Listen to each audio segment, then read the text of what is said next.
So hey guys, welcome back. This is Anmol Shukla and a very warm welcome to my YouTube channel History with me. पिछले lecture में हमने demand elasticity पढ़ी थी. Demand elasticity में हमने ये पढ़ा था कि भाई डिफरेंट वेरिएबल्स की वजह से भाई how much the demand is gonna change, कितना डिमांड में चेंज आएगा, कितने से चेंज आएगा. कि भाई मान लो इनकम है, अगर इंडिविजुअल की इनकम चेंज हो रही है तो उसकी वजह से डिमांड में कितना फर्क आया, कितना परसेंटेज चेंज आया.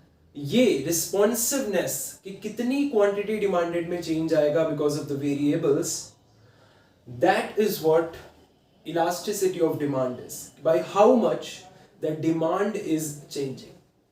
आज हम based on the variable that affects the demand, जिसके बारे में हमने पिछले लेक्चर में थोड़ा बहुत बात भी किया था, तो आई होप कि आप पिछले लेक्चर्स देखते हुए आए हैं, एटलीस्ट इससे पिछले वाला लेक्चर देख के आइए, तभी क्लैरिटी के साथ समझ में आएगा, नहीं तो आपको कंफ्यूजन हो सकती है. आगे बढ़ने से पहले if you are new to the channel, subscribe and hit the bell icon to get the daily updates, क्योंकि डेली टू डेली वीडियोस मैं अपलोड कर रहा हूं. नोट्स के लिए कहीं और नहीं जाना है, टेलीग्राम चैनल को ज्वाइन कर लेना है, जिसका लिंक आपको डिस्क्रिप्शन बॉक्स में मिल जाएगा. So with this let's start. So based on the variable that affects the demand, अब डिमांड को कई सारे वेरिएबल्स अफेक्ट कर सकते हैं. डिमांड चेंज हो सकती है कमोडिटी के प्राइस की वजह से भी, कि मान लो कमोडिटी का प्राइस हमने बढ़ा दिया, गुड्स एंड सर्विस का प्राइस हमने बढ़ा दिया तो डिमांड कम हो जाएगी, या घटा दिया तो डिमांड बढ़ जाएगी.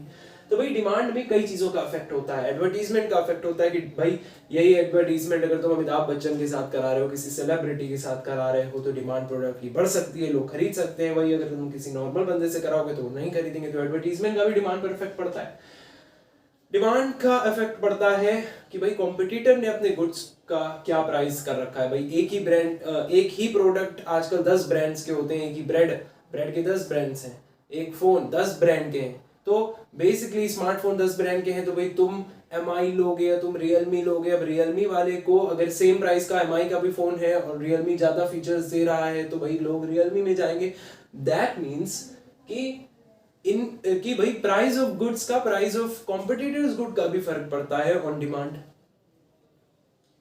तो इस तरीके से कई सारे वेरिएबल्स का जो डिमांड में इफेक्ट पड़ता है. अब कितना पड़ता है, by how much the demand is going to change by these variables, यही हम types of elasticity of demand में पढ़ेंगे, जहां पर हम रेशियो की मदद से ये चीजें समझ लेंगे, फॉर्मूला समझ लेंगे. So it's very simple lecture yet very important.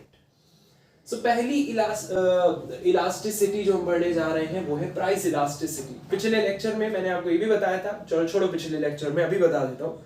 ये एज ए नोट पॉइंट आप नोट कर लो, अभी कॉपी पेन आपने आई होप लिया होगा. सो नोट कर लीजिए ये बात कि अनलेस स्टेटेड, जब तक ये ना लिखा हो कि आपको स्पेसिफिकली इनकम इलास्टिसिटी दी है, क्रॉस इलास्टिसिटी दी है, या एडवर्टीजमेंट इलास्टिसिटी ऑफ डिमांड दी है, अगर ऐसा कुछ भी नहीं दिया है और सिर्फ लिख दिया है डिमांड इलास्टिसिटी, तो आपको उसको समझ के चलना है कि वो प्राइस इलास्टिसिटी की बात कर रहे हैं. So you can write it down कि unless mentioned, whenever the elasticity of demand is mentioned, it implies price elasticity. I hope you got an idea. So let's talk about price elasticity. तो बिल्कुल simple सी बात है. Price elasticity का मतलब है कि भाई डिमांड में चेंज आना, क्वांटिटी डिमांडेड में चेंज आना due to the change in the price of a commodity. That is what the price elasticity means. इसका फॉर्मूला भी बनता है. सो पढ़ते हैं पहले.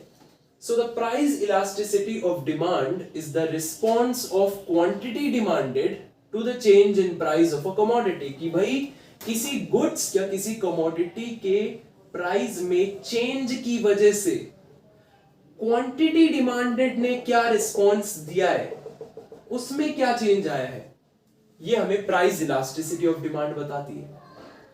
अच्छा, जिस समय हम प्राइस इलास्टिसिटी ऑफ डिमांड को देख रहे होंगे, यानी कि एज अ फैक्टर डिनोमिनेटर में हमने जो लिया है वो लिया है कमोडिटी या गुड्स का प्राइस, उस समय अदर फैक्टर्स जो है वो हम क्या लेंगे, कांस्टेंट लेंगे. याद रखना है. तो जिस भी वेरिएबल की हम बात कर रहे होंगे सिर्फ उस वेरिएबल को देखेंगे, उस टाइम पे उसकी रिस्पेक्ट में देखेंगे, बाकी सारे वेरिएबल्स को कांस्टेंट रखेंगे. तो अगर हम समझे इस चीज को फॉर्मूला वाइज, तो ये क्या है, it is measured as percentage change in quantity demanded by the percentage change in price. मैंने कहा ना कि भाई अगर हमें एग्जैक्ट डेटा निकालना है कि भाई डिमांड में कितने से चेंज आया गुड्स के प्राइस में चेंज की वजह से, तो उसके लिए हमने फॉर्मूला बनाया कि भाई न्यूमरेटर में percentage change in quantity demanded, numerator में percentage change in quantity demanded, इसको यहां समझो, percentage change in quantity demanded यानी कि डेल्टा क्यू अपॉन क्यू, ठीक है, इतना चेंज आया और अपॉन ओरिजिनल क्वांटिटी इतनी थी, तो ये हो गया percentage change in quantity demanded. इतना चेंज आया अपॉन इतनी जो थी वो ओरिजिनल क्वांटिटी थी। Similarly bye the percentage change in price, इतना चेंज आया अपॉन ओरिजिनल प्राइस इतना था, इतना चेंज आया डेल्टा पी और ओरिजिनल प्राइस पी था। तो आप इसको सॉल्व करोगे तो delta Q upon Q into P ऊपर जाएगा तो P upon delta P. So overall आपको ये फॉर्मूला मिल जाएगा। सो प्राइस इलास्टिसिटी यानी कि percentage change in quantity demanded या रिलेटिव चेंज इन क्वांटिटी, और ये हो गया रिलेटिव चेंज इन प्राइस। समझे बात को? डेल्टा क्यू क्या है? Relative, delta Q upon Q क्या है? रिलेटिव चेंज इन क्वांटिटी यानी कि change in quantity upon original quantity, change in price upon original price, ठीक है। ये कैसे लिखा अभी मैंने आपको समझाया। सो प्राइस इलास्टिसिटी का मतलब है कि भाई डिमांड में कितना चेंज आया प्राइस ऑफ अ कमोडिटी के चेंज की वजह से। Similarly let's talk about income elasticity. अब आप समझ रहे होंगे, धड़ाधड़ आपको समझ में आ जाएगा।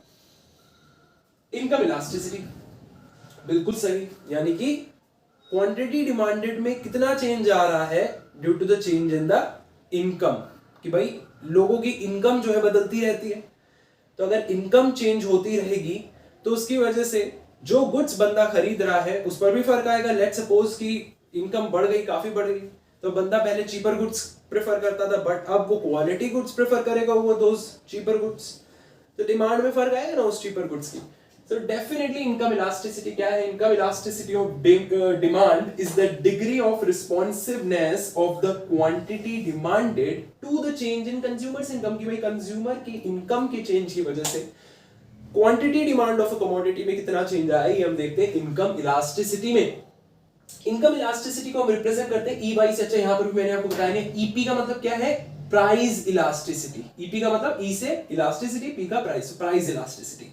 सिमिलरली यहां पर ई बाई इनकम इलास्टिसिटी, यहां पर वाई को हम इनकम रिप्रेजेंट कर रहे हैं, सो वाई यहां पर क्या है? इनकम के लिए है, सो ये हो गया ई बाई यानी कि इनकम इलास्टिसिटी। सिमिलरली यहां भी वही है, change in quantity demanded upon original quantity, delta Q upon Q upon change in income upon original income. Solve करेंगे तो ये जो है हमें एज अ फॉर्मूला मिल जाएगा। सो इट्स वेरी सिंपल, ठीक है। ऊपर change in quantity demanded upon change in income. तीसरा है क्रॉस इलास्टिसिटी ऑफ डिमांड। अब देखो कुछ कॉम्प्लीमेंट्री गुड्स होते हैं कि जैसे भाई bread butter, car tyres, computer programs, यहां पर मैंने लिख रखा है, ये गुड्स क्या होते हैं? Pair of goods that are complement. Complement कहने का मतलब कि भाई bread butter, car tyres, computer and computer programs. अब जो बंदा कार ले रहा है उसके लिए टायर्स कार के बहुत जरूरी होते हैं। कार वालों के लिए भी पहले से ही वो फिट करके टायर देते हैं, तो ऑब्वियसली अगर आपको कल के टायर खराब हो गए तो आप टायर लगवाओगे भी उसमें, है ना। सो बेसिकली कार और टायर्स ये कॉम्प्लीमेंट्री गुड्स है। अगर कार है तो टायर्स की जरूरत पड़ेगी ही, ठीक है। Similarly computer and computer programmes, computer बेकार है बिना कंप्यूटर प्रोग्राम्स में, तो जहां पर कंप्यूटर है वहां पर कंप्यूटर प्रोग्राम्स की जरूरत पड़ेगी। तो अगर कंप्यूटर की डिमांड बढ़ रही है तो डेफिनेटली कंप्यूटर प्रोग्राम्स की भी डिमांड बढ़ेगी। अगर कार की डिमांड बढ़ रही है तो डेफिनेटली टायर्स की डिमांड भी बढ़ी है। अगर ब्रेड की डिमांड बढ़ी है तो डेफिनेटली जो बटर के साथ उसको खाते हैं तो बटर की भी डिमांड बढ़ी है। सो ये कॉम्प्लीमेंट्री गुड्स है। यहाँ पर एक की डिमांड बढ़ जाने की वजह से दूसरे में चेंज आता है, या मे बी एक के प्राइस में चेंज आया उसकी वजह से दूसरे की डिमांड में इफेक्ट देखने को मिलेगा। भाई कार बढ़ गई है तो टायर की डिमांड में फर्क पड़ेगा, कि भाई टायर का दाम बढ़ गए हैं तो कार की डिमांड में भी फर्क पड़ने वाला है। या कंप्यूटर, मान लेट्स सपोज कंप्यूटर के दाम बढ़ गए हैं तो कंप्यूटर प्रोग्राम्स के अगर मान लो प्राइस बढ़ गया है तो उसके वजह से कंप्यूटर की डिमांड में भी फर्क आने वाला है, क्योंकि कंप्यूटर प्रोग्राम्स के मान लो कंप्यूटर प्रोग्राम्स के जो कॉस्ट है वो बढ़ गई है, तो इसकी वजह से कंप्यूटर में भी क्या आने वाला है? कंप्यूटर की डिमांड में भी फर्क आने वाला है। सो मतलब एक की डिमांड की वजह से दूसरे के डिमांड में फर्क आ सकता है, एक की कॉस्ट की चेंज की वजह से दूसरे की डिमांड में फर्क आ सकता है। दोनों ही चीजें हो सकती है। So that is what we will talk about cross elasticity of demand में, कि भाई हमने क्रॉस कर लिया कि एक गुड की वजह से दूसरे गुड की डिमांड में फर्क आ रहा है, या एक गुड की कॉस्ट की वजह से दूसरी गुड की डिमांड में फर्क आ रहा है। So that is what we talk here in cross elasticity of demand. So cross elasticity measures the responsiveness of quantity demanded to changes in price of other goods and services. कि भाई quantity demanded तो है ही, ऊपर numerator में तो भाई quantity demanded यहां भी है, लेकिन एक गुड के डिमांड में फर्क आया है due to the changes in the price of another good. So we can say it is defined as percentage change in quantity demand of one good caused by percentage change in price of some other goods. So EC से इसको हम represent करेंगे, cross elasticity of demand को percentage change in quantity demanded of one good, let's suppose that good is good X, upon X को मैंने बिगाड़ दिया, upon percentage change in price of some other good, let's suppose that good is Y. And last is advertisement demand, जहां पर हम बोलते हैं कि भाई एडवर्टीजमेंट्स की वजह से, अब देखो एडवर्टीजमेंट्स का अगर हम देखें थ्रू आउट द मैनेजमेंट और ऑर्गेनाइजेशन सेल पर एक कांस्टेंट इफेक्ट देखने को नहीं मिलता है. बढ़ भी सकती है डिमांड, वहीं भी बढ़ सकती है, ठीक है, ये होता है. सो एडवर्टीजमेंट डिमांड ओवरऑल अगर हम समझे तो percentage change in quantity demanded for a percentage change in advertisements. भाई एडवर्टीजमेंट्स की वजह से कितना चेंज जो आ रहा है क्वांटिटी डिमांडेड में, उसको हम पढ़ते हैं एडवर्टीजमेंट डिमांड में. डेफिनेटली कांस्टेंट नहीं होता है. एडवर्टीजमेंट की वजह से, अगर एडवर्टीजमेंट्स में आप खर्चा कर रहे हो, एडवर्टीजमेंट्स कर रहे हो, उसकी वजह से आप सोचो क्वांटिटी डिमांड में हमेशा कांस्टेंट चेंज आएगा, इंक्रीज करेगी ही, तो ऐसा जरूरी नहीं है. सो बेसिकली ये तीन बहुत इंपॉर्टेंट है, चौथा तो बस आपको याद रखना है, इट्स वेरी सिंपल. सो ये तीन आपको अच्छी तरीके से याद रखने, और यहां से हमने खत्म किया है ये टॉपिक. क्या कुछ और इलास्टिसिटी ऑफ डिमांड भी हो सकते हैं? कमेंट करके मुझे बताएं, अगर हो सकते हैं तो दो और इलास्टिसिटी ऑफ डिमांड को एक्सप्लेन करें. अब कोई भी आर्टिकल आप एक बार पढ़ेंगे 2 मिनट के लिए, you are good to go for this topic, that is types of elasticity of demand. अगले लेक्चर में हम एक इंपॉर्टेंट नोट पढ़ने वाले हैं about the elasticity of demand, जहां पर हम डिफरेंट इलास्टिसिटीज की बात करेंगे कि क्या होगी अगर भाई इलास्टिसिटी जो है वो ग्रेटर देन 1 हो या लेस देन 1 हो या इक्वल टू 1 हो, परफेक्ट इलास्टिसिटी, इम्परफेक्ट इलास्टिसिटी, सारी चीजें हम देखेंगे नेक्स्ट लेक्चर में. It's very important. सो मिलते हैं नेक्स्ट लेक्चर में. Take care.